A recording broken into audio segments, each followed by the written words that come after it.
Hola mi amigo, ¿cómo estás? Espero que estás bien. Buenos días o buenas noches. En este video hablaré cómo puedo aprender el idioma español en 2 meses. Y hablamos de todo. Pero antes de hablar, por favor mi amigo, suscríbete al canal y al final diría que te llamo amigo. والله. اوكي sin más بريمبولوس comencemos. وبلا تشاو يا جدع. ازاي وليه وامتى اتعلمت الاسباني واخدت شهاده فيه كمان في شهرين بس؟ ان شاء الله هنتكلم في كل الكلام ده في الفيديو ده. بص يا صديقي ببساطه خلينا نتفق ان الفيديو بتاعنا هيمشي ايه او هنتكلم ازاي في الفيديو بتاع النهارده. الفيديو بتاع النهارده ان شاء الله هنتكلم فيه على 4 جزئيات. اول حاجه هنعرف ليه اتعلمت اسباني، دقيقه واحده. تاني حاجه هنعرف ازاي اتعلمت اسباني، ايه الطريقه وايه الميثود اللي انا مشيت عليها علشان خاطر اتعلم اسباني. ثالث حاجه هتكلم في ملحوظه مهمه جدا، ملحوظه لازم تسمعها. رابع حاجه شكر خاص. في اخر الفيديو ان شاء الله هشكر واحد. خلينا بقى بدون رد كتير ندخل في اول بوينت هنتكلم عليها النهارده، وهي ليه اتعلمت اسباني. اول نقطه خلتني ان انا اتعلم اسباني وادتني البوش الكبير جدا ان انا اتعلم اسباني هي ان تعلم اللغات مهمه. بص ابدا السطر كده من اوله، تعلم اللغات مهمه. اي لغه تتعلمها مهمه جدا جدا. اتكلمت في الفيديوهات بتاعتي او اتكلمت في فيديو واحد بس عن ان ليه الانجليزي مهم، ولكن برضه في الفيديو بتاع ليه الانجليزي مهم انا برضه قلت كام سبب ليه تعلم اللغات عموما مهم. ليه بيزود نسبه الذكاء بتاعك، ليه انك تتعلم لغه درجه تقبلك للموضوع او درجه حصولك على المعلومات بتتغير. اقصد مش بتفهم حاجه غير الحاجه، ولكن ببساطه لما حد يشرح لك موضوع انت بتاخده بطريقه غير اللي مش متعلم لغه. وتطرقت للموضوع ده وشرحت فيه شويه حاجات في الفيديو بتاع ليه الانجليزي مهم، هسيبه لك في الديسكربشن وهيظهر لك هنا بعد ما تخلص الفيديو ده. لازم تروح تتفرج عليه، مهم وهيفيدك. طيب حلو يا كريم، تعلم اللغات مهم، ولكن ايه السبب اللي خلاك تتعلم اسباني؟ ايه السبب المحدد اللي خلاك تتعلم اسباني؟ سؤال حلو وتاخد تك. طيب يا صديقي انا هجيب لك الحكايه من الاول. انا من فتره امتحانات السنه اللي فاتت، يعني لما كنت امتحن امتحانات السنه اللي فاتت انا قلت هتعلم لغه، قلت انا خلاص ان شاء الله الاجازه الجايه استثمرها واتعلم لي لغه. صراحه في البدايه كانت اي لغه اتعلمها، مش شرط اللغه دي اسباني الماني اي لغه، ولكن بعد شويه سيرش وبعد شويه حاجات كده اقتنعت بالاسباني. بس ما اقتنعش بالاسباني علشان اسمع لا كازا دي بابل من غير سبتايتل او اسمع شاكيرا برضه من غير سبتايتل، ديسباسيتو برضه. انا اللي اكتشفته ان الاسبانيه فيها شويه اغاني وفيها شويه دراما، حاجه عنب. بس برضه مش دي الاسباب اللي خلتني اتعلم اسباني. من الاسباب المهمه اللي خلتني اتعلم اسباني ان تعتبر اللغه الاسبانيه من التوب 10 او التوب 5 على مستوى اللغات في العالم. يعني اللغه الاسبانيه تعتبر من افضل 5 لغات على مستوى العالم. تقريبا لما عملت سيرش وكتبت افضل 5 لغات على مستوى العالم، اللغه الانجليزيه، اللغه الصينيه، اللغه اليابانيه، واللغه الاسبانيه. انا مش فاكر بس هسيبهم لك ان شاء الله، هسيب لك الصوره بتاعت اللغات. فاكتشفت ان اللغه الاسبانيه تعتبر 5 اقوى لغه على مستوى العالم، فده سبب مهم. انت بتتعلم لغه من التوب 5 على مستوى العالم، فدي حاجه حلوه. ثاني سبب عدد المتحدثين باللغه الاسبانيه يعتبر 500 مليون شخص او 600. انت متخيل كميه الناس اللي ممكن تتعامل معاها او اللي ممكن تتعلم منها؟ انا شخص بحب البحث او بحب ان انا اقرا وابحث. انت متخيل كميه مصادر التعلم او كميه المراجع اللي انت ممكن تروح لها وتتعلم منها؟ دي حاجه واو، دي حاجه مهمه وحاجه قويه جدا بصراحه. سبب تاني خلاني اختار اللغه الاسبانيه واتعلمها ان هي شبيهه باللغه العربيه، او في بدايتي سمعت ان هي شبيهه باللغه العربيه، ولكن لما بدات ان انا اتعلم فيها اتاكدت من الموضوع ده. في شويه كلمات مقاربه جدا للغه العربيه، زي كلمه روز بالاسباني اسمها اروز، زي كلمه زيت اللي هو الزيت بالاسباني اسمه اسيتي. ففي حاجات شبيهه باللغه العربيه، فالى حد ما الحاجه دي بتخليها سهله اللغه. سبب تاني خلاني اتعلم اللغه الاسبانيه هو ان انا اطور من نفسي او ان انا احب من نفسي. ما اقصدش هنا حته انانيه ان هو شخص بيحب نفسه والكلام ده. انا مؤخرا اكتشفت ان انا شخص برودكتيف او ان انا شخص بحب اعمل حاجه علشان خاطر احب نفسي. يعني بحب اقدم ماتيريال او ان انا اعمل حاجه لحياتي علشان خاطر اتقبل نفسي وعلشان خاطر احب نفسي. موضوع انك تحب نفسك ده مهم جدا جدا جدا، بس ما تبقاش اناني، بس حب نفسك. نتطرق ليه الفيديو ثاني ان شاء الله. فاكتشفت البوينت دي فيا ان انا لازم اعمل حاجه وان انا لازم اشتغل على حاجه واعملها علشان خاطر احب نفسي واتقبل نفسي. فتعلمت اسباني، طورت من نفسي، حبيت نفسي اكتر، النضج بتاعي بيعلى اكتر، دي حاجه حلوه جدا. مش عارف انا دي والله. اخر سبب خلاني اختار ان انا اتعلم اللغه الاسبانيه او ان انا اتعلم لغه في العموم هو زياده فرص العمل. اتكلمت برضو في فيديو قبل كده او في كل فيديوهاتي انك لما بتزود المهارات بتاعتك او لما بتزود اللغات اللي عندك فرص عملك بتزيد كتير جدا، من هجره، من كول سنتر، من فرص عمل في البلد نفسها، من انك تضيفها في السي في بتاعك فده يعلي البوزيشن بتاعك لو انت شغال في مكان. فان انا اتعلم لغه ده بيزود فرص العمل بتاعتي اللي هي لسه ما جاتش يعتبر، بس ان شاء الله هتيجي، ثقه في الله هتيجي.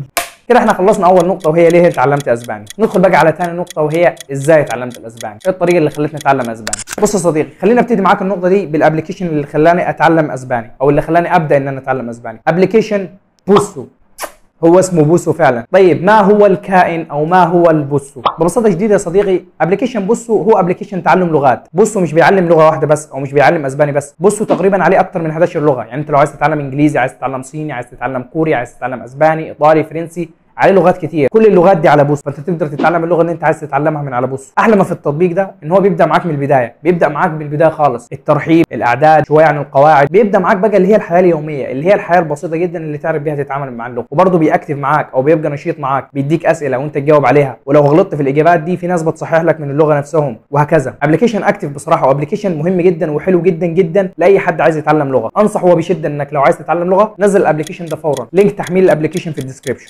مروج عليك، روج عليا، سبسكرايب في القناه، فعل خاصيه الجرس. 100 100. طيب نيجي للنقطه اللي هو هل هو فري ولا بريميوم؟ يعني هل هو مجاني ولا مدفوع؟ بص يا صديقي، في البدايه الابلكيشن مجاني، مجاني جدا، وتقدر تكمل بيه وتتعلم لغه واثنين وثلاثه مجاني. ولكن انا الشهرين اللي انا اتعلمتهم بصراحه اشتركت فيه. ليه بقى؟ الفرق الوحيد بين المجاني واللي مش مجاني الاعلانات، انك بعد كل درس تقريبا في اعلان بيجي لك لازم تسمعه، او الى حد ما هو ده اللي يوصل لي عن الفرق بين البريميوم واللي مش بريميوم. انا بصراحه ما تكيفتش مع موضوع الاعلان ده فاشتركت فيه. بس لو انت عايز تبدا فيه بالنسخه المجانيه مفيش مشاكل خالص، وتكمل فيه وتستمر وتتعلم لغه كمان منه مفيش اي مشاكل، ومش هتدفع ولا مليم، عادي جدا. طيب حلو جدا كده، احنا عرفنا ابلكيشن بوسو، وعرفنا ان هو بيشتغل ازاي وبيعلمنا ايه، وهل هو بريميوم ولا مش بريميوم. طب هل انا اعتمدت عليه لحد دلوقتي؟ بصراحه لا. بعد اول شهر او بعد اول اسبوعين من تعلمي للغه ما بقتش ان انا ملزم بيه، او اللي هو انا ما بدرسش غير عليه. بوسو حلو جدا، ولكن انا في شويه حاجات مثلا انا ما كنتش افهمها منه، زي القواعد. قواعد الاسباني مقرفه شويه، بس زي القواعد مثلا انا ما كنتش افهمها منه، فكنت اسيب ابلكيشن بوسو وادخل على الابلكيشن المحبب الى قلبي، بحبه جدا جدا،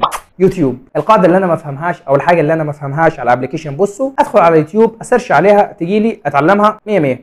على اليوتيوب في قنوات كتيره جدا بتعلم اسباني او بتخليك انك تبدا تتعلم اسباني، ولكن انا ان شاء الله هرشح لك اقوى القنوات اللي تقدر بيها تتعلم اسباني. هسيب لك كل اللينكات القنوات اللي انا اتعلمت منها اسباني او اللي بتعلم بيها اسباني في الديسكربشن. طيب ماشي، بس برضه ايه الطريقه اللي خلتك تتعلم اسباني، او ازاي كنت تتعلم اسباني او تذاكر اسباني؟